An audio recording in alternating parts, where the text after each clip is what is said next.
No, dead. They're all dead. Mamma mia! The following views and opinions expressed on this podcast are those of the producers, hosts, and or guests of the Bitter Marks podcast. We assume no responsibility for any errors or omissions in the content provided.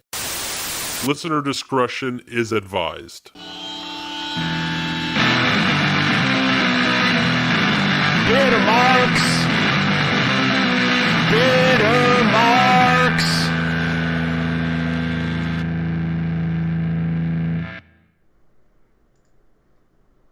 Oh, what's up, smooth babies? Welcome to Bitter Marks. It's your favorite non-wrestling wrestling podcast. Come to you every single Friday morning. BitterMarks.com or wherever you get your podcast from. This is your first time joining us. Thanks for checking us out. Feel free to ask us any questions you may have.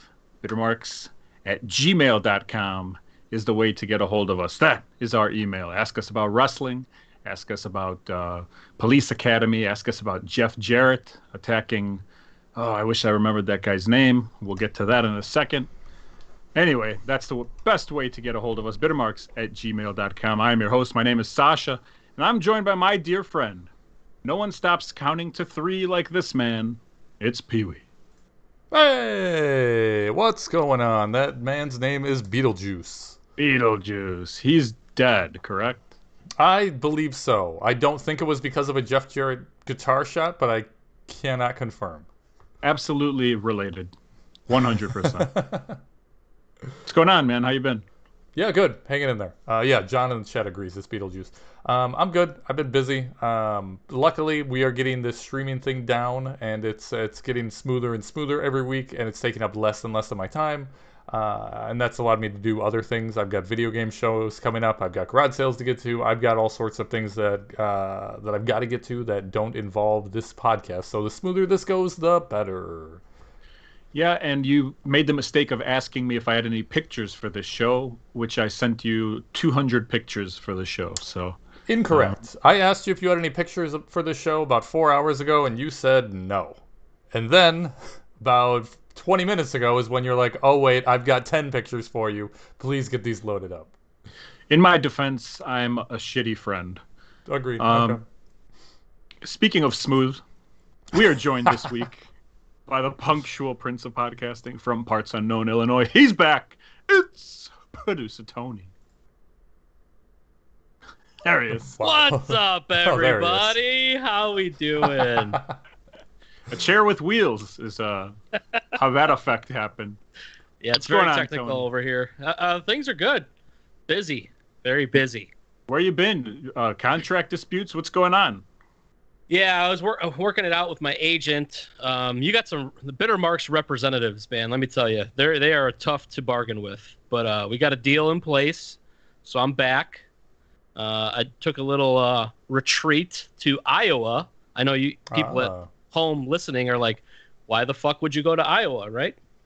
Well, it turns out my wife bought this huge picture frame that has all 50 states on it. It's like and you put a picture in every state. It's called a map, I believe. Yes. And we're trying to fill out the goddamn map, and the only Midwestern state we haven't been to is Iowa, because again, why would you go to Iowa? So, we found like a resort at a lake that we were there for. Okay. It was actually really nice. It's like in the middle of fucking nowhere, but I mean, it was pretty. There's like water in Iowa. I didn't know this, but I heard Iowa is the Denmark of the United States. Can you confirm that? No, I didn't get a Denmark feel. I got a lot of rednecks and a lot of Trump flags, and that's about it. So South Denmark. How deep into this map are you? How many states have you visited? Oh, balls deep. We probably got about 10 or 11 ticked off already. Okay. This is our 11th year. This was our 11th anniversary, so we try to go to a state a year, so that math checks out. Really? Oh, so you do a different state every year? We're trying. We didn't go anywhere last year, obviously. Oh, sure. But sure, when there's not a global pandemic, sure, that makes sense. So the next Midwest state is Ohio, which I'm not really thrilled about either, but I guess we'll go to the Rock and Roll Hall of Fame or something. That's what I was going to say. That's the only thing I know. That's definitely we're going there. So that's going to be it. So that's good stuff. Happy belated anniversary. I actually just told my wife that me and our dear friend Santino are going to go to Las Vegas for SummerSlam, because they announced it's in Vegas. Santino doesn't know this, but I guess we would have to babysit his dog if that was the case. Let me say that again. Megan would have to babysit his dog, and so she's all for it. Oh. But then I told her that Cardi B is going to be wrestling at SummerSlam, and she's like, it looks like Santino is going to be the one babysitting the dogs, and we're going to go on our honeymoon to Vegas, since we never went on a honeymoon 6 years ago or whatever it was. Oh, I better find out what year it is. It might be 5. Yeah, that's usually a good thing to have. Our 10-year got fucked over by COVID, so, I mean, we get to go to Iowa instead of, somewhere fun. Well, we are also joined today by the Smooth Babies in the YouTube live stream chat. It's going wild in there. If you want to be part of our show while we record it, subscribe to the Bittermarks Podcast YouTube page. Get those live notifications going so that you know when we go live. We record every Tuesday night live at 9:05. That's p.m. and that's Central Standard Time. Join us. Ask questions. Tell us we're idiots. Whatever you want to do. I see somebody's talking about ping pong. I see Beetlejuice. I see Italy. I'm just getting words. I don't read sentences. But it's a smorgasbord of topics, which is an inside joke for only me and Peewee, and maybe 2 other people. It's been a while. Anyway, it's good to have you back, Tony. Yeah. Big shout out, big thank you to Putski for filling in while you were gone. Our dear friend Putski. I know we said that the king of art, Justin Tuttle, is the Mabel of our podcast. Putski, definitely the Mo, I would say. Okay, that makes sense. He's our go-to. Yeah, he's our go-to guest whenever we need a guy last minute. That makes sense. Absolutely. Thank you, Putski. I heard from my wife, actually, that you had an addition to the house, Producer Tony. Is this true? Yeah, it is. You stole a baby from Iowa. Like it said, it's been a busy week. So we had to put our dog down a couple of months ago. I think we talked about it on the podcast, and we wanted to get a new dog when my wife's a teacher, when she went on summer break, so she could be with the dog and train the dog and all that fun stuff. So when we got back from Iowa, we're like, okay, let's try and find a dog. And she was able to find a post on Facebook for like a shelter she follows, like in DeKalb. So we went there to visit the dog, brought the other dog to see if they get along. Everything was cool. And she's like a year old. We think she's a corgi and a terrier. That's what they said, which is a weird mix. Like Corgis are small. Yeah, she is not small. She's like significantly taller than the other dog. Okay. Have you named this dog yet? Does it have a Bittermarks related first name? Yes, I did name the dog. She named the dog Daisy. And Peewee, I know I hate to do this to you, but I'm gonna text you this picture. Put it up. Send for them 20 pictures. And she's a very good temperament. She likes to bark, so if you hear some noise, that's what's going on. And, are you guys gonna give the dog the leash thing that sprays like mace in their eyes every time they bark? No, we're gonna train the dog. I think that's what you do. Oh, you're gonna spray the mace every time the dog barks.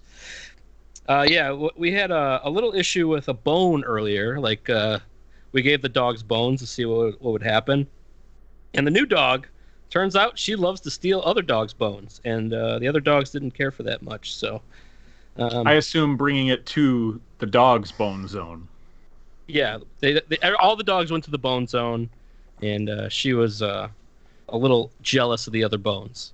Well, congratulations! Shout out to Daisy. I assume we pictures will be incoming. I just sent that off, Peewee. I hate to do that under the gun. I should have done that earlier. Oh, good. Oh, yeah. I'm just. I haven't gotten anything yet, but as soon as I do get it, I will throw it up here so you guys in the YouTube can see it.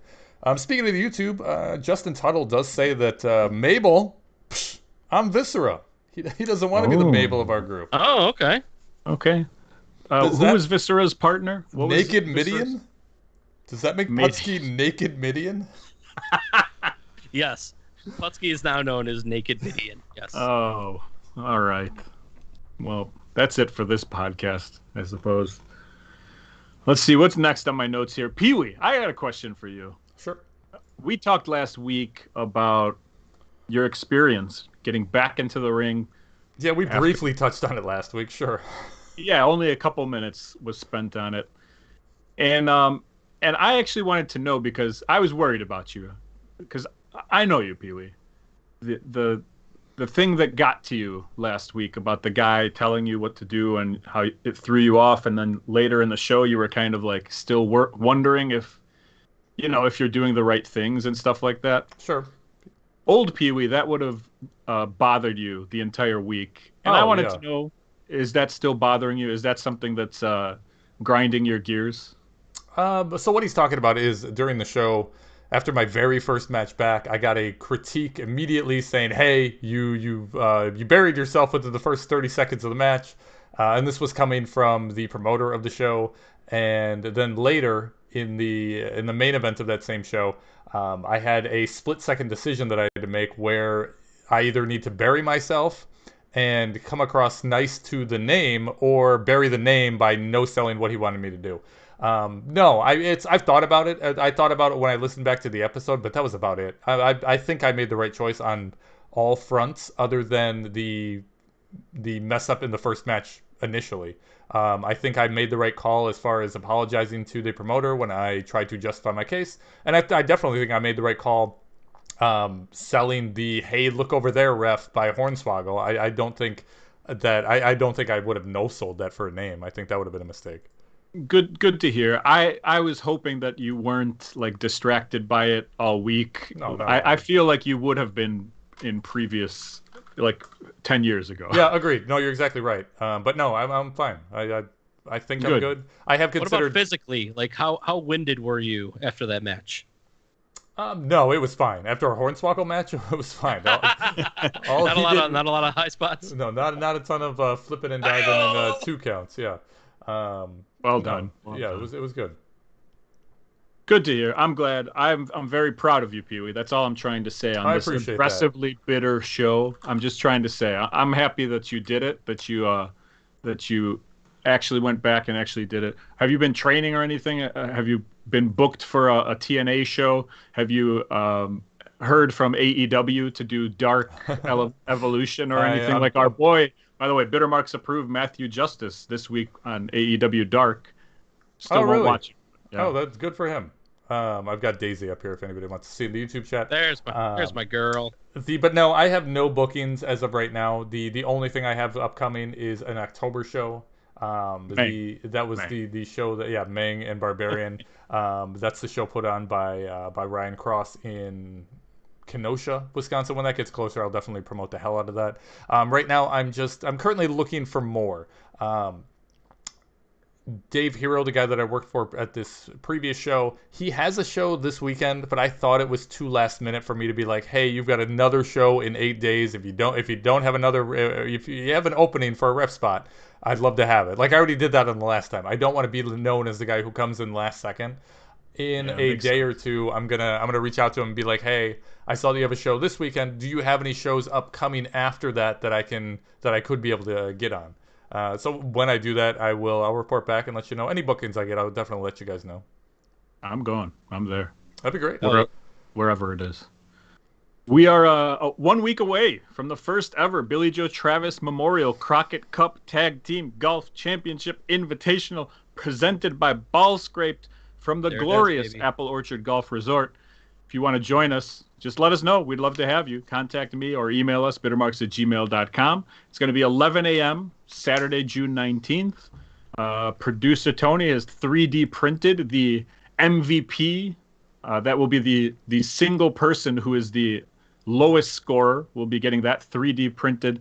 By the way, I found some large trophies today. Oh, jeez. Yeah. And I was trying to figure out like how we could get that on top of it, but the trophies were oddly shaped, so I did not purchase them from Goodwill, but I do know that they're there if we need them. And then I have a little bit of a surprise for the tag team that wins the tag tournament with the lowest 2 scores. One thing I found, and the other things I'll say I purchased, and I'm going to take a bunch of super glue I was gonna say, should I bring a roll of duct tape with me to this thing? Because it sounds like we might need it. What I'm really hoping will happen here is that like I think right now there's probably 7 of us who are going, like, for sure going to be there. I say for sure, who knows what will happen or whatever, but I think there's going to be 7 of us. I think there's like 2 or 3 that are like potentials or maybes. Okay. And there are also people who don't listen to our podcast, so they will not know what is going on. And I'm not going to 2 or 3 in addition to the 7? Yeah. Wow, that's a big group. I have an important question. Have you talked to Apple Orchard about this? No, not at all. Okay, at all. great. Yeah. So if they're like having another golf outing, or like if they're just like crazy busy that day, it's gonna be a long day for the smooth. Yeah, day. we'll wait. There you go. Yeah. We'll wait. I don't think anybody has any place to be. It's Saturday. It's good. That's prime garage sale days. What are you talking about? I mean, you're not playing anyway. You could go to the garage sales and then come back in 2 hours. We will for the award presentation. But it's going to be fun. I'm really looking forward to it. And whatever happens, I think it'll be fun and we'll have a good time. And then afterwards, if anybody wants to go out, even my wife is like, we're going out afterwards. And I'm like, I don't want to go out afterwards. Can we just get like a jumbo pretzel? And then we found out there's a place down the street from the golf course that has massive giant pretzels. So we might just go there. Now we're talking. Yeah, that's the new big thing. Like, screw the golf. Let's head to the pretzels. Pretzel time. All right, I'm in. The last week I talked about Monday Night Raw. Maybe it was last week. Maybe it was the week before. Maybe it's all the weeks and how horrible it was. This week, I wanted to let you guys know how the show ended. The show ended once again with Shayna Baszler, who is not any sort of main event wrestler. She's not the Austin of the women. She's not the Rock of the women. She's feuding with a puppet. She's feuding with Alexa Bliss's... Tony's eyes lit up. Yep. Alexa Bliss, you'll remember, cost The Fiend his WrestleMania victory because she started leaking black fluid out of her eyes. Yeah, we're still talking wrestling here.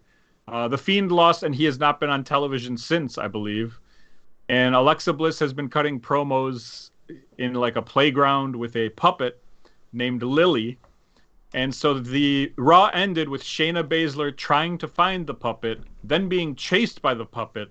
Then Shayna Baszler locked herself in a room and pushed furniture to close the doors. And when she turned around in the mirror, she saw this puppet. This is Raw. You got to describe the puppet to me in as much detail as you possibly can. This was literally the only wrestling I saw the last 5 minutes of Raw last night. First wrestling I've watched in 2 months. It's a very it's supposed to be like a spooky looking doll. It's all homemade. It has like string yarn for hair, and it looks like real teeth are like super glued onto where the teeth would be. Okay. They did a decent job of making it look creepy, but it's not. No doll can be creepy enough to feud. This isn't wrestling. This isn't WWE is not in the wrestling business anymore. They're just in the entertainment business. Yeah, fuck these people is what I was trying to say. You said that a month ago. You told us you were going to stop watching this a month ago, and we keep bringing it up. But I never said fuck these people, and now I'm saying that. I'm still going to watch. I turned it on in the background. You're looking for a product that they don't serve. That's true. And I've made the correct decision to go back to arguably the worst time in WWF history, 1993, and watch Raw. And I'm having a great time. Last night I watched Rick the Model Martel versus Mr. Perfect. Come on. There you go. That sounds like a great afternoon to me. They have like boxing ring girls that hold up signs that say like, I like it raw. And they like walk around in the ring and Vince is like, yeah, look at that. And then Rick Martel comes out and asks them to leave because they are not doing good enough jobs as models. That's good stuff. That is quality entertainment. These stupid puppets to end the show after 3 hours is ridiculous. Another old school. Oh, go ahead. I had a stupid thing to say. Say it. No, I was thinking while I was getting ready for the show and while I'm shaving, I'm standing there looking in the mirror, just thinking about Raw and how ridiculous that main event thing was. And then I started thinking about Dusty. And I don't know how Dusty popped into my head, but The fact that Dusty's gimmick was that he was a plumber. And that was it. That was Dusty's whole gimmick. He was a plumber. Can you imagine if WWE's top guy right now was just a plumber? Like, that's all you needed to do back in the day. You just had to be a plumber and you were good to go. Now you have to have a paranormal doll that's attacking people. It's night and day from what it used to be. When it was good compared to what it is. I don't even want to say it's not good. I'm not saying their product isn't good. I'm saying their product their product just isn't wrestling. SmackDown, pretty solid show. I don't see how it's so different. Granted, I haven't seen it, but I don't see how the same person is running both shows, and both shows are completely the opposite. I mean, the big thing for me is that it is an hour shorter. Okay. It goes fast. Yeah. I believe that they hustle on Friday because they only have 2 hours, and they drag everything on Monday because it's 3 hours. Okay. And I don't know. I just feel it's a little bit better. Not always. It's our dear friend Hattori Hanzo actually brought something up to me on Friday. I believe he was watching SmackDown. And he goes, how come every women's wrestler skips to the ring?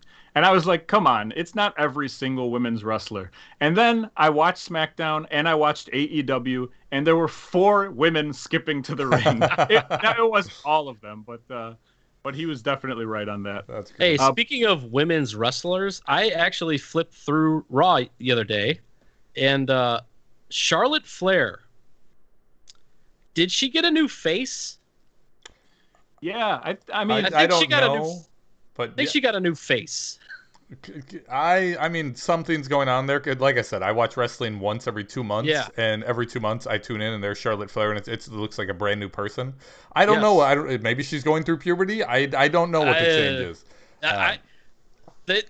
When I flipped the TV on, they were doing like a backstage back and forth, and I couldn't recognize her. I'm like, who the hell is this?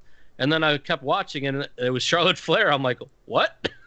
Yeah, I was gonna say, like, I don't know for sure what she has done or whatever, but you can definitely tell like a complete difference in her face and her body too. Like, she is looking, I mean, even more like muscular and like skinny and stuff, which is, attainable. She's just a high level athlete, but in a transitional phase of her look, which is fine. She's just getting it figured out. It's just, we just happen to be catching it in the middle of all this, so the changes are definitely noticeable. It's just striking. That's all I'm saying. Absolutely. It's when somebody has a new face. So anyway, from that shitty Raw puppet thing, I wanted to bring up the story that is being told by Zack Ryder, which is some quality ass wrestling that happened this weekend. Now, this is wrestling. Yeah. You take this, Peewee, because you know more. Honestly, I don't want to. Because of the quote unquote hatred I've gotten for kissing Ryder's ass, I don't want to participate in this much. Okay, all right. Tony, go ahead. No, I'll say this. Like, I've never been a Zack Ryder fan. I shouldn't say like I don't not like the guy. I missed the entire good part of his run. I missed the Edgeheads, whatever that was. I missed the Long Island, whatever he was. Like, I don't know that Zack Ryder. The only Zack Ryder I know is from when he won that ladder match at WrestleMania. Sure. And like from then on. So there's not much because they pretty much took him off. He hasn't done much other than like the last few years or the last few months before he got let go. And so then obviously he's done the Major Wrestling Figure podcast. Wow, I said it correctly. And, I like that stuff. And I told you, I always thought Zack Ryder was kind of like something bothers me about him. I feel like he's shady or whatever. After like listening to him for so long, and we saw him in Chicago and stuff like that, I'm like, this guy's awesome. I don't see. There you go. He's like swearing, and I don't know. I just like him, and I wish he was allowed to be himself, maybe on WWE TV or whatever. Sure. But anyway, so he's done. So he's out of the WWE. He's doing indie stuff. He calls out Nick Gage. Producer Tony, you know Nick Gage. From the 2 minutes of the Dark Side of the Ring that I saw, I know who he is. For those that didn't see the Dark Side of the Ring, he's also the guy. It was in the Dark Side of the Ring, but you might not have seen that. If you did see the David Arquette documentary, he was the guy that was in the match where Arquette cut his neck. Yeah, I think stabbed. Huge deathmatch king Nick Gage.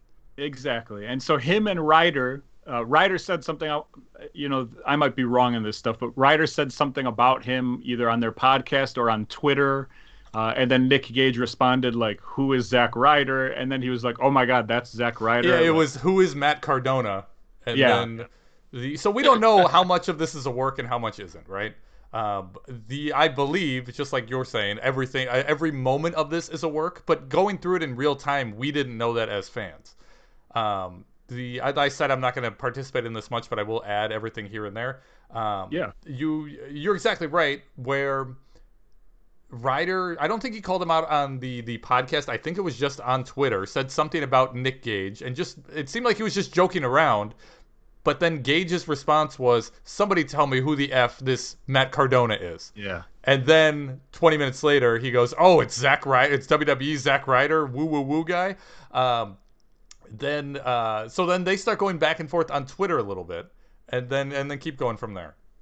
And so then the people with common sense who like support Zack Ryder are like, "Please stop!" Like, yes, that was the don't best part. communicate with this man because he will cut your face with a pizza cutter. I was just gonna say, I have nothing bad to say about Nick Gage. I think what he does is honorable. Smart. And, listen, I'm going to see Nick Gage. He's a stand-up guy because now that New Jack is dead, he's probably the most wrestler I fear for my life, bro. So. Oh, by the way. So Zack Ryder backs off then. He just kind of acts like he didn't know who he was. He acts like oh okay, I was just kidding. I don't want anything to do with Nick Gage. Let's just drop it. Let's not talk about it anymore. I'm done with it. Then he releases a merch shirt that says MDK, which is Nick Gage's thing, murder, death, kill. And except for Zack Ryder, it relates to what is it? Major Something Detolf Collector spelled with a K. Yeah, so it's a collecting thing about the case that he keeps his figures in. Right. But now he's selling a shirt that says MDK on it. So people are like, "What are you doing? You're gonna get hurt. Please stop doing this." You got to understand the Nick Gage fan following is similar to somebody mentioned it in the chat earlier, the Gathering of the Juggalos, ICP. It's that kind of picture guys who love nothing about wrestling except deathmatch wrestling. They will only go to wrestling shows if there's light tubes and glass and blood and diseases. That's the type of people that we're talking about. And so we don't hear anything about it. And then this week, GCW actually had a show this past weekend. And before this weekend happened, they announced that Nick Gage would be responding basically to Zack Ryder live. Okay. And they kind of set that up. And I don't even know what he said. I didn't watch anything, but I signed on. I didn't know if that was a thing. Okay. Yeah, I signed on. I don't know what day it was or whatever. And the other thing is the last GCW show, I want to say, John Moxley showed up. It was in Vegas. Correct. And Moxley showed up and stared at Nick Gage, and everybody's like, "Oh my God, Moxley's going back into the deathmatch wrestling. It's going to be incredible." The deathmatch fanboys are drooling at the opportunity for Moxley and Gage to get in the ring together. Moxley used to be a CZW guy. He used to be a Blood guy. Yeah. Go ahead. So then this weekend happens, and there is what did they call him? Who? Gage? Black Ninja or something. Oh, I don't know. I have no idea. So this guy comes out and he's completely dressed in black. He's kind of like the Scream character. Like you can't see his face. He's just all head to toe in black. And he starts doing the zombie walk, which I believe is the Dean Ambrose It's what thing. Dean Ambrose does. He moves his shoulders back and forth while moving his head. I can't do it. I've got the video. Do you want me to play the video? Yeah, can we watch the video? I think so. And now, last time I played a video on this YouTube page, it got taken down, so we'll see what happens. This is GCW, man. This isn't Vince. All right. Screw you, Vince. Here we go. So that's Gage on the right. And that's allegedly Moxley doing his Moxley-type maneuvers. Hitting the John Moxley finisher. Everybody freaking out about John Moxley. And it's Zack Ryder. No, everybody else, if you're watching the YouTube, you can hear the audio. I know, Tony, you cannot hear the audio. We can't hear it on our side. The audience is showering Ryder with booze right now. I'll kill the thing here just so we can talk about it. It was incredible. So first, huge pop, thinking it's Moxley. Then kind of a pop because they're like, oh my God. And then it's like, oh wait, it's this guy and it's not Moxley. Boom! Yeah, if there's one guy that's not GCW and is not hardcore wrestling, it's the woo one-legged pants WWE guy. So that is good. the wrong crowd to get that much heat from. That just right. It's dangerous. Like, exactly right. I would. If I was a wrestler, that's not the crowd I would want to work it up like that. But that is why it is great. It is dangerous. It is unsuspecting. It is a complete shock and a surprise. And they start chanting "fuck Zack Ryder" repeatedly. And he walks off. There's a great picture. I should have sent you that one where he's flicking off the camera, and there's a girl next to him, just like in anger. And then he tweets out like all kinds of stuff. You know, I've got one of them here. Yeah. It says, I love my fans at GCW. I love the GC. This is the best part. I love the GCW universe. Thanks for showing me so much love last night. You're hardcore wrestling fans, and I'm a goddamn ECW original. That's so good. That's so good because he is an ECW WWE ECW original. Wow, that's great stuff. Like I didn't know about any of this until just now. And I'm a big fan of what they're doing. Right? Yeah, that's the way the wrestling world feels. It's Zack Ryder turned his... Not to say he was having a bad career. He was in Impact. He was in AEW. He's been all over the place. But like this really re-energized Ryder's career. I mean, that said, I am legitimately terrified what's going to happen to him at this show whenever they do meet up with Gage. One, what Gage is going to do to him, and then two, more importantly, what the crowd is going to do to him. I think it's great. I honestly, I know, like I said, I've been accused of kissing Zack Ryder's ass a lot, but I have to give it up to him for just having not only just the wrestling aspect and the storytelling that he's done and the swerving that he's doing, but the lengths that he's gone to be the heel in this situation, and the balls it takes to be the heel in this situation at the lengths that he's going to. It is awesome. Yeah. I love this. 100%. This is wrestling. We should have a drop for when something is wrestling in modern day. Like, this was done so well to the point where you were like, yeah, I don't even think this is going to happen. Like, it's definitely not going to happen. That was the thing. Ryder a long... Again, this is going to be me kissing his ass on how good this was, but the night before this happened, on Friday night, he was in Illinois for Warrior Wrestling. He did a show a little south of us. Then, Saturday morning, he then tweets out a picture saying, hey, just got home celebrating my victory from Warrior Wrestling, and it's him in front of his, he's got a Retromania arcade game. He says, I'm going to celebrate by playing this arcade game. And meanwhile, he's wearing the MDK shirt and saying, I'm home in Orlando. Meanwhile, he didn't go to Orlando. He took that picture 2 days ago and posted it on Saturday. He's flying to wherever GCW was. It was brilliantly done on he's firing on all cylinders.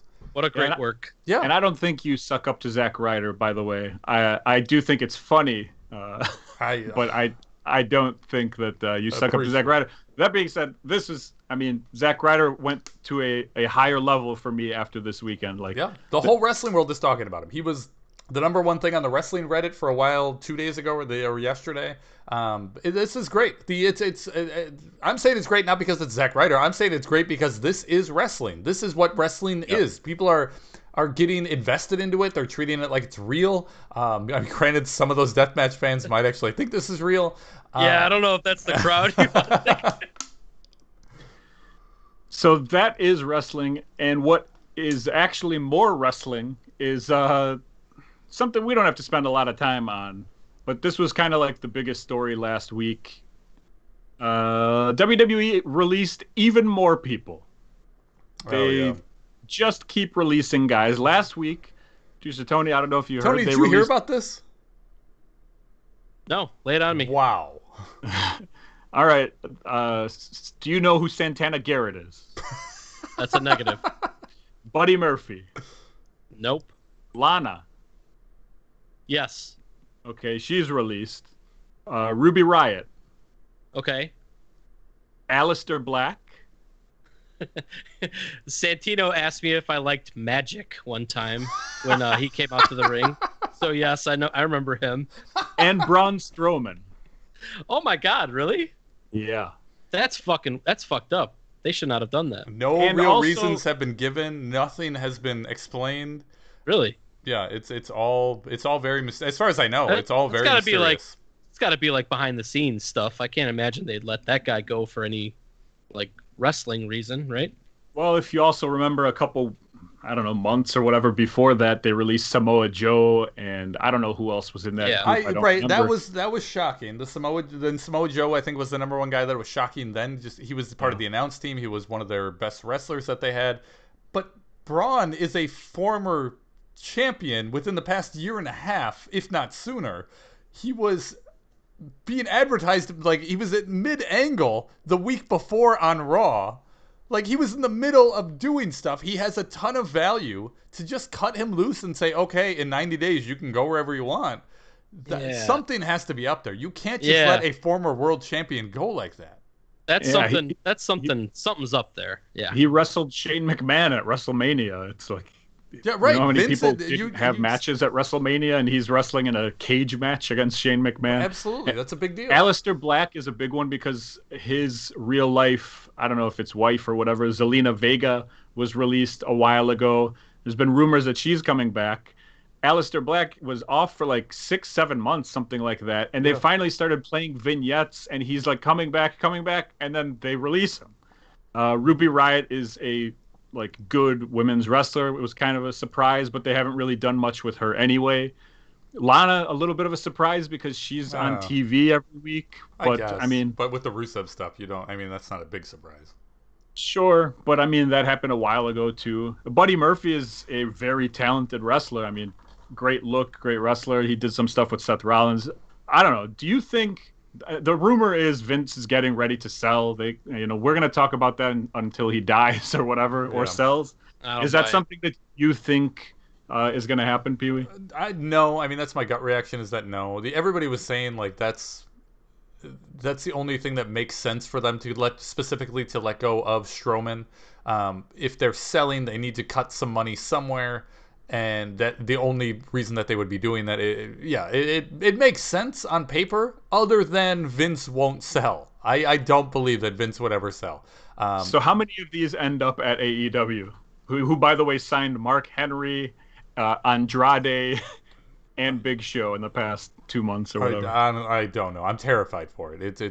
They're becoming the I don't want to harp on it too much, but they're becoming the TNA of like 2003.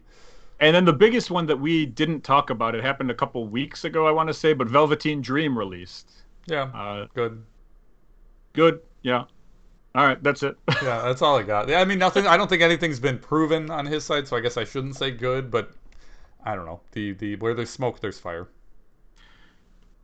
Macho Man Micro Brawlers. You remember those many, many, many months ago when they were like, yeah, order now, give us all your cash, and then they just kept on releasing new ones every 2 hours. That's from February 5th. I want to say June 5th. Peewee, maybe you know better than I do. People are starting to get these? Yay or nay? Oh, yeah. I believe they've all shipped. Any horror stories or anything?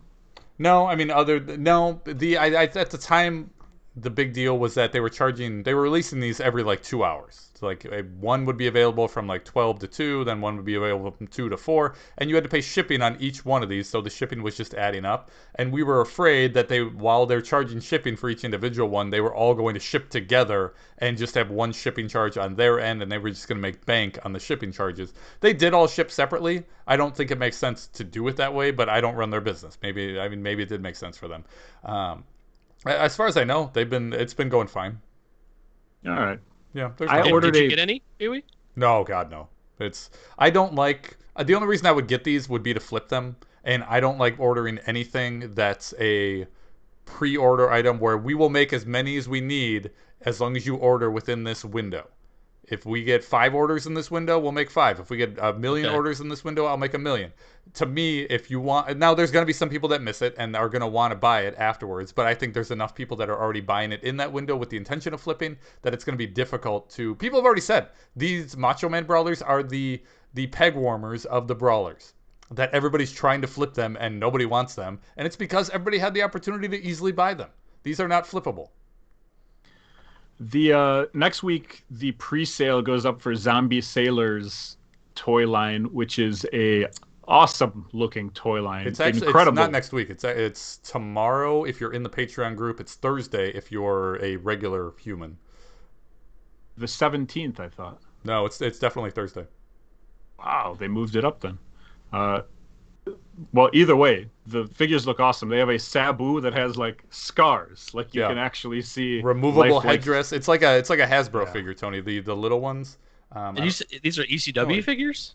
It's just a line by this guy Zombie Sailor. He's like a famous, I don't know, toy collector, whatever you want to say, but it's like the Hasbro figures, but super, super detailed. And so he's doing people who he wanted to do who maybe haven't had figures before. So he's doing a Sabu, Dino Bravo with a gunshot wound. Is that no? I don't believe so. Earl Hebner, I think, is getting one. Oh yeah, Peewee, you gotta get on that. Eventually, Barry Horowitz is getting one. He has a huge list. I don't know who's in Series 1. I know that Ryder and Hawkins are in Series 1. And then you're right, it's Sabu. Sabu has a removable headdress, and like his pants even look like sequins. And it's the reason I was holding up this figure is it's this style of figure, the smaller 4-inch figures. I believe they're articulated. I think they move. They don't have actions, like you can't like twist them and they punch, but I think they at least like pivot. And they look unbelievable, but I think they said they're going to be between $40 and $50 a piece. I can't do that. Now you can live out the Montreal Screwjob playset. You get an Earl Hebner. I'm thinking I'm gonna get a Sabu one. Really? Yeah. It's intrigued me for long enough, and there's a spot. It does look awesome. There you go. I'll give it. Yeah, I'm also worried on I don't know anything about this. I don't know how good the quality is going to be. I have nothing to say it's going to be bad, but making figures I don't think is an easy thing to do and to do it right. Believe me, I've tried making a Bellwood Bishop figure. If you're not Mattel or Hasbro or a big company, I gotta think that making a figure from scratch and then selling them on a mass market is a difficult thing to do. And just because there's nothing to prove the background on these figures, and it's just one guy doing it. He has a factory. He's not building them himself. But because of that, I can't. And they're $40. I can't invest $40 per figure and then get the first whole set. I need some sort of track record. Maybe I'll jump on board on Series 2. Maybe I'll jump on eBay and pick up a Series 1 guy. I don't know. But I'm not doing anything right now. But if they're shitty, does that increase the value? Like if the first round is like shitty. You know what I'm saying? Like if it's like a hot collector's item. If you look at AEW's Series 1, those things are hot garbage compared to what they're putting out now. AEW Series 1, Sasha, if you remember, is the very pale figures. I was going to say, didn't they completely release them because of how bad they were or something like that? Like they re-released them. Yes, they did a better tan, better face tans, or better face scans, and I think the articulation might even be better. So they totally re-released the figures with upgrades. But the first set, with that in mind, the first series of the set, the bad ones, don't have increased value. In fact, they're just hard to move because the other ones are out now. Got it. Yeah. Well, let's talk about some shitty stuff that was on TV this week. Shitty for multiple reasons. First things first, the darkest side of the ring, if you will. Oh my God. Yeah. The Grizzly Smith story. Grizzly Smith is the father of Jake the Snake Roberts and Rockin' Robin and Sam Houston and one other person maybe I'm missing. Yeah, there was another brother that was a wrestler. Something like that. And he was given up for adoption. Yes. And then wasn't there a sister that was the killed? Sister that got kidnapped and Yes, that's right. The only stuff I know about Grizzly Smith is I didn't see the Dark Side of the Ring yet. I only know what was talked about in Beyond the Mat. If you remember, Beyond the Mat was where Jake went to Yeah, go he visit his was- dad, and all they did for like 2 hours was chop wood. They didn't talk at Yeah. all. Yeah, and Grizzly Smith was like he was made out of love, That's right. even though it was incestual. His mom was like 13. Jake's mom was 13 or something at the time. Yeah, Yeah, the story, it's That terrible. was fucked up. and like in the end, Grizzly Smith like never, it's not like he ever apologized to anything. The people involved, it's pretty crazy. Jake is Jake. We all know the story of Jake the Snake. It's the highest whatever known story that there is. He was the most popular one. Blah blah blah. Rockin' Robin also in the WWF seems kind of normal, but obviously it's for television. So Yeah. there's a She lot came- she had to go through or whatever. Yeah, she came across to me as the one that had the most therapy throughout her life. That makes sense, yeah. Like, like obviously, all of these children had serious like issues growing up and abuse issues and things like that. And like she seemed like the most like at peace with it, if that makes sense. And Sam Houston was Oh just man, man, I'm pretty sure I've seen Sam Houston at Avalanche Pub in Glendale Heights, Illinois. drinking Ice House, hell yeah. I don't know how many dozens of DUIs he got, and he like couldn't figure out why he wasn't going to jail. He was just out there, man. But I mean, seemed to be athletic, at least from the clips and stuff they showed him. I don't know too much about really any of them besides Jake. That includes Grizzly Smith or whatever. And I guess the lucky one is the guy who was put up for adoption. You know what I mean? Yeah. But the weird thing to me is, like, none of them talk, or they all have this strained relationship or whatever. I kind of feel like, with the therapy that Rockin' Robin has clearly had, with Jake now being good for such a long time, I mean, they all seem like they've gone through it. You know what I mean? Yeah.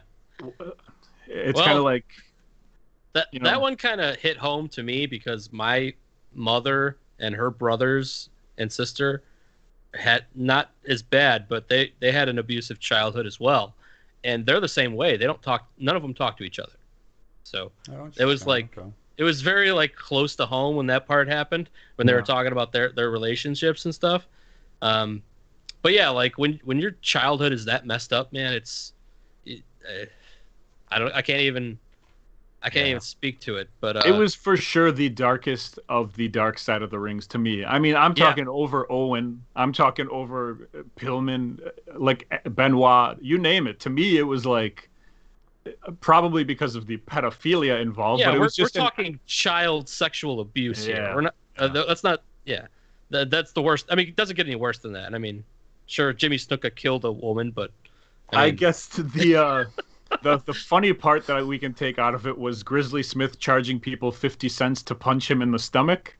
So I wanted to know, Peewee, how much would you charge for me to punch you in the stomach? Oh, I got a weak stomach. The number would be at least triple digits. We're up there. Oh, I thought you meant triple 50 cents. Well, let's move on from Grizzly Smith and talk about the other guy who kind of sucks. He's right behind Tony over there. Probably telling Tony how good he is at everything that he does. It's the Bret Hart A&E biography, which starts off with Bret drawing a picture of his favorite wrestler, himself. Here it is. There's the picture. By the way, that picture sucked. Did you see the picture? I can draw a better picture with that than the one that he drew. I should have sent that to you, Peewee. I'm not good at this. What'd you think, Tony? You watched this, right? I did. Begrudgingly, I didn't want to watch it, but I figured there'd be a much more wheelchair, footage, but they edited that out.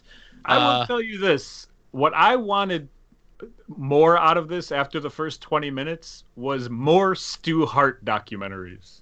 Okay. I don't like Stu Hart, right? Like that's him talking, that's him cutting promos. Whatever. That's every Canadian man. But like, I liked his story of him, like when he was young and like what he had to go through. And I was just like, you know what? I don't know too much about Stu Hart besides the fact that he sat in the front row of like all the 90s pay-per-views. And I thought he was going to die for a very long time, like probably my entire Was he childhood. interviewed? I didn't see this one either. Was he interviewed for the show? Is he still alive? No, he's been dead for a long time. Oh, Just okay. say, I don't think so. I was gonna died- be in shock. Right? It's. He died after Owen. I think they said like him and his and Martha had a tough time with Owen's death and like Sure. never really recovered from it or whatever. But I don't know. I guess I don't know enough about Stu Hart, so I'd rather watch a Stu Hart documentary than a Bret Hart documentary. But what'd you think about it, Tony? I'm sorry I cut you off.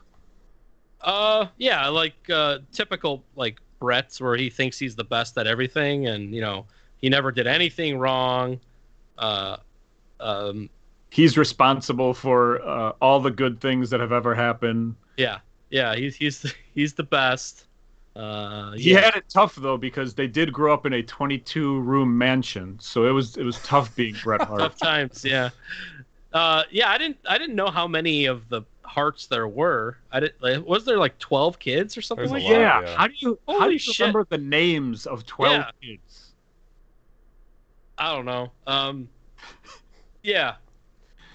Well, Bret Hart the best sucks. part- and it the wasn't best very part good. about the Bret Hart A&E biography was when they showed Davey Boy beating him in 1992. Oh hell yeah! I guess I have not watched that probably since I was a kid, and I didn't realize how big the pop was. I remember how big the attendance was and all that stuff, but they like played the pop after he got the pin on Bret, and I was like, wow, that's pretty. it was massive. Yeah. My favorite part of that whole thing was it was only like for like 2 seconds, but they showed footage of Bret when he first went to WWF as a cowboy. Oh Yeah. yeah. Did you see?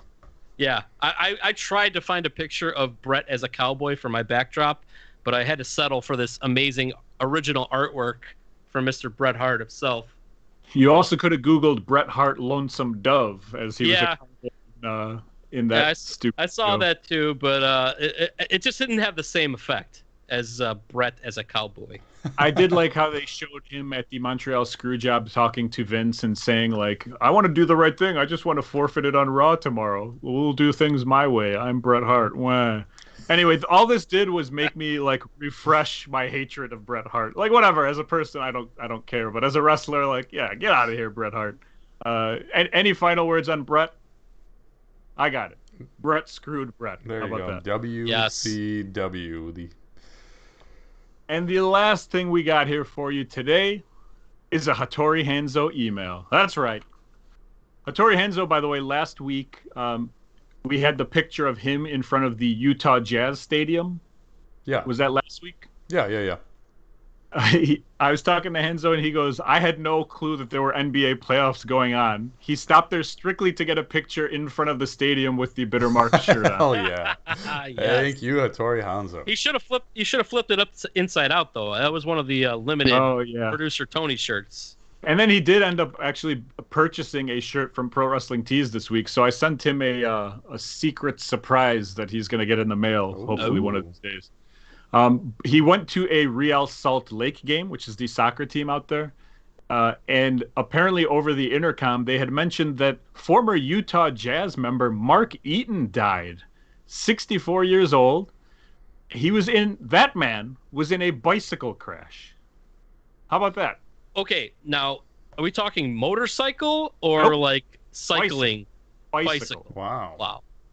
I can't imagine That's a shame. like 60-year-old man who's 7 feet tall on a bicycle. That's got to be 7'4", by the way. yeah. That's got to be quite a Look sight. at how tiny those shorts are in this guy. Those shorts are actually 6'2". I remember That's Mark a Eaton. shame, man. That sucks. Yeah, it's rest in peace. You know, we have a big contingent of Utah listeners, and so lots of love going out to the Jazz, who I believe are still in the playoffs. They're in the second round Yeah, of the let's NBA go, baby. playoffs. Almost more importantly than where the Jazz are in the playoffs, a Serbian has won the MVP of the NBA, Nikola Jokic of the Denver Yeah. Nuggets. The first center since Shaq 21 years ago to win the MVP, so I figured we'd throw that out there just to You show claiming this guy? superiority. Is this your guy? Oh yeah, Serbian. My dad's current favorite player, Wow. and he's just a stud. Obviously, MVP. We're the best, obviously, basketball players in the world. It is us, and then Kobe. He's dead, so it's not Kobe. Just Serbians, I guess. That's all I'm saying. Shout out to Nikola Jokic. Anyway, let's get to the email that Hattori Hanzo sent in here. The subject line is Euro 2020 because we don't like talking basketball. We like talking soccer on this show. He says Euro 2020 kicks off belatedly on Friday. Of note is the absence of Kevin Lasagna from the Azzurri. Get our dear friend Giuseppe on the line to account for this injustice. I demand the removal of all Serbian diplomats from Italia until Lasagna is reinstated to win the golden boot he so deserves. I don't know what any of that means, but I appreciate it. Do you like lasagna? Let's just start there. Vegetarian lasagna, yes. In other soccer news, has the VHS library been scoured to see if there are any visual evidence of Aldo Montoya when he was briefly packaged with a soccer gimmick? Tutti salutano Santino, il nuovo commissario si alzerà, which I believe means Santino is the new commissioner of Al Jazeera. And there's Aldo Montoya, a.k.a. Justin Credible. I'm currently watching 1993 wrestling. I want to say Aldo Montoya's 94 or 95. He's around there, if not a little bit later. He might even be 96. I started searching like stuff on forums, and and somebody said they wanted to capitalize off of FIFA 94, like the World Cup in 94's success. Thought it was a video game. With a man who played soccer. So I guess Aldo Montoya was supposed to have this soccer gimmick. Yeah. I don't know that it ever happened, but if I do see something, I like on Superstars or whatever I'm watching, we will devote many a podcast to it, right? What I did find was the Chiva Kid, an indie offshoot of the aforementioned, that's what it wrote in the notes, of something called Las Chivas. Las Chivas wrestled in Chikara. Peewee, you are a Chikara fan. Yeah. I wonder if Hanzo would be a Chikara fan or if he's ever seen it. But they're basically soccer-playing goats. And that is tremendous. That's great. I'm interested. I'm interested now, yes, for sure. But I couldn't think of any other soccer gimmick. Like, I know we looked up one time rugby gimmicks for Hanzo, and they said like Cesaro had a rugby gimmick or something, or was supposed to. That's correct. Any soccer gimmicks come to mind for you, Peewee? No, I don't think so. How about this one? Huevos de Oro. The ultimate soccer gimmick. You're exactly right. The Brazilian luchador. We did actually some... Okay, so Rock and Randy's theory of Huevos de Oro was like, or for all his young guys, was like, kind of put your personality to a 10. You know what I mean? Like, the charisma or whatever. All he knew about me was that I played soccer in high school. So he's like, let's give him the soccer gimmick, especially since he will be under this mask and a Brazilian, apparently. So we did a skit with, it was me and Love Machine Matt Longtime, where he would cut promos, because we had the feud of the century back in 2001. And it was something where, like, I don't even know what happened, but Longtime would cut this promo, and I wasn't even on the camera. I was there, and then I'd walk away. Longtime would say something. My memory is that it was you and Kurt on camera, and you guys were like kicking the ball back and forth, back and forth. Pan from the right, in comes Longtime and Eric Freedom, and they just grab the ball, and they cut a promo on you. They stop you playing, and then they cut a promo on how they're going to kick your ass. At the end of the promo, they like, and tell me if this is wrong, but they shove the ball back in your chest and like, get out of here, kids. Right? Is that where it goes? Yeah, I think that sounds correct. That makes sense, and then get into the end of it. And then we leave, because we're cowards. Right. Camera stays on them. Camera stays on them, specifically Matt Longtime.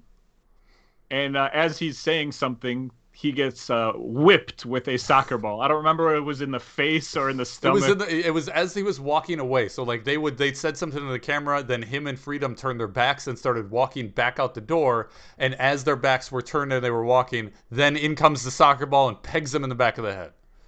And the rib of this was that, like, we got it all done on the first try, but Randy wanted to keep whipping the soccer ball. It was Randy throwing the ball every time. It wasn't Sasha. So he made us redo it a bunch of times where he just whipped the ball at long time. That made it, I believe, to the air in Wisconsin on UPN. Absolutely. Yeah.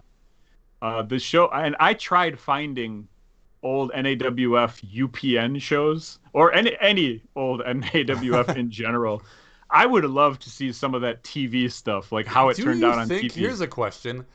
I know, obviously, tape trading was big in 1998 and 1999. Is tape trading...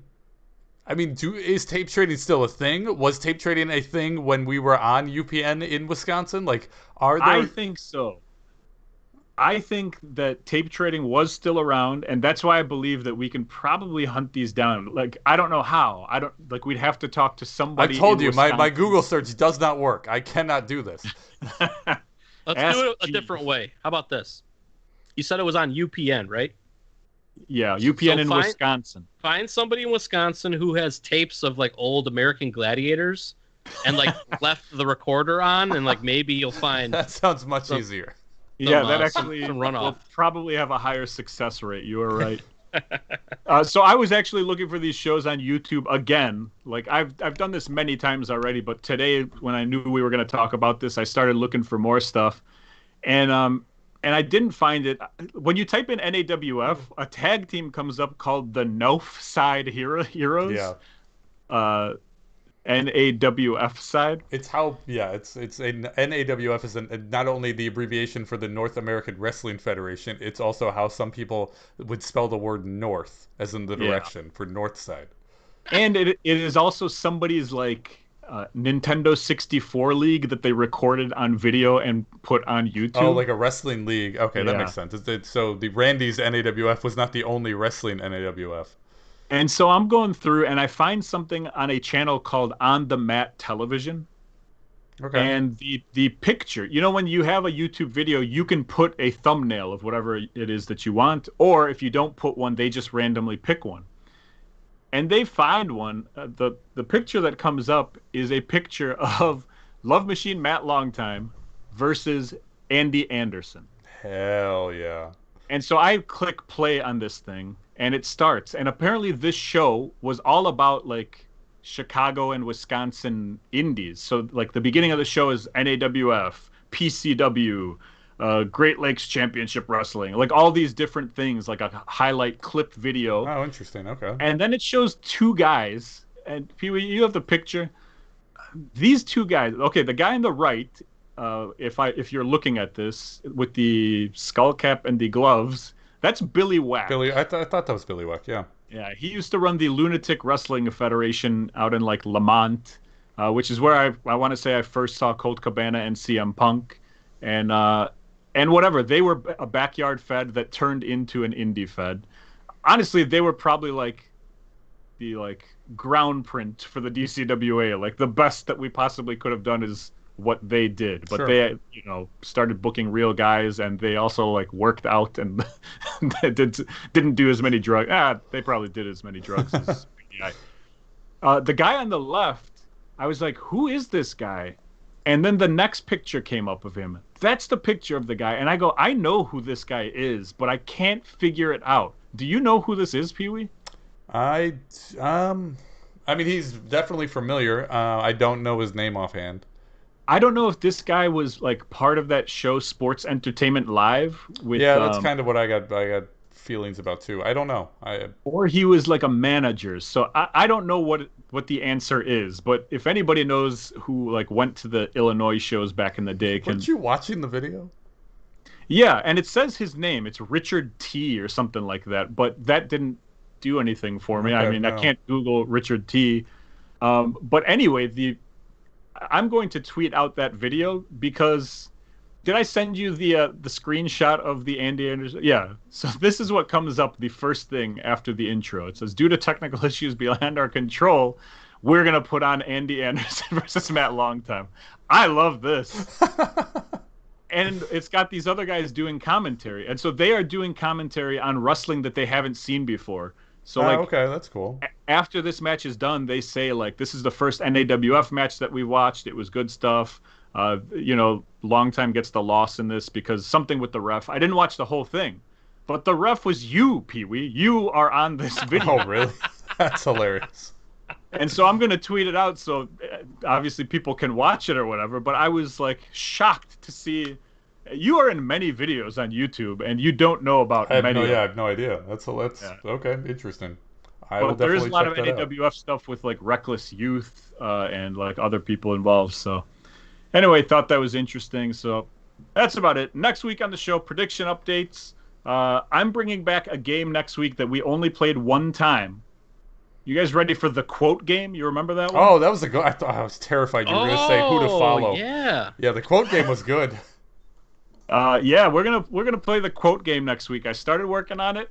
Hopefully, I will finish it by next week. But we're gonna do the quote game, and keep an eye out this week for episode 4, the re-release of our 4th ever episode, which is the Jerry Lynn interview. It should be up. Oh, we left people hanging for a while. Okay. Yeah. And special musical guest Billy Ocean will also join us next week. There he is. Shout out to Billy Ocean. What's making me bitter this week is Peewee. A couple weeks ago, he turned on NXT and made fun of whatever was going on. Rightfully so. But you didn't give NXT a chance. NXT is the best show that the WWE has going. And you've been missing out on months now of Cameron Grimes and the $1 Million Man promos. This stuff has been absolute gold. You know Cameron Grimes can talk. You know $1 Million Man is the greatest. And now they've included Eli Drake into the mix, who's now known as LA Knight or whatever his dumb name is that they gave him. This upcoming Sunday at the In Your House pay-per-view. That's right, In Your House this Sunday, which we will be doing our predictions on. It will be Cameron Grimes versus Eli Drake in a ladder match. And right before this show started, I was watching. They announced it's going to be for the $1 million belt at the top of the ladder. Like the old school one? Yeah. Yep. The original $1 million belt. It's fantastic stuff. And so I can't believe Virgil didn't pawn that thing off like 30 years ago. Oh, he's going to interfere. I guarantee he will be in that match. Anyway, find out who won next week. Producer Tony, what's making you bitter? Puppy energy. Peewee, get the picture ready there. Yeah, so we got this dog a couple days ago. Everything's been going great, but goddamn, does she's just always a ball of energy. She runs around and plays for like 2 hours. She takes like a 20-minute nap, and then she wants to go on a walk. And then I'm old, man. I don't want to do all this shit. Like, I just want to like have a puppy to cuddle on the couch. But she's just like, she never stops 24/7. We were at the shelter picking her up, and there was a guy behind the counter, and he had a beard. So I think he kind of looked like Steve Blackman. And I don't know, he might have gave me like an ADHD dog or something like that. I don't know what's going on. Pew, what's making you bitter this week? Ted DiBiase. I also saw that's the one clip that I saw before we went live here of NXT where they unveiled the $1 million belt and announced that it was going to be in a ladder match. Ted DiBiase looks unbelievable. If you remember Ted DiBiase from like 4 years ago, 6 years ago, he was not looking great. He was fine. Fat. He was a big guy, yeah. He looks unbelievable now. Really? It's definitely check out the clip. I was shocked because I was used to seeing a older, weathered Ted DiBiase. This looked like the Ted DiBiase of old. It looked like he's been in the gym, taking care of himself, eating better. I have not been to the gym since I did that wrestling show a week ago. And then I turn on this clip of NXT, and I've got to stare at this gorgeous-looking $1 million man staring me back in the face. I'm feeling like hell, and it's all his fault. So I legitimately think after this podcast, I'm going to go to the gym, and I have Ted DiBiase to blame. Like us on Facebook, facebook.com/bittermarks. New episodes drop every Friday morning, bittermarks.com. Follow us on Twitter and Instagram at bittermarks, and email us, bittermarks@gmail.com. Last but not least, buy our shirts, prowrestlingtees.com/bittermarkscom. That's COM as in Music City Wrestling. Peewee, producer Tony, and all the smooth babies in the YouTube chat. See you next week. Thanks for tuning in, guys. Take care. Bye.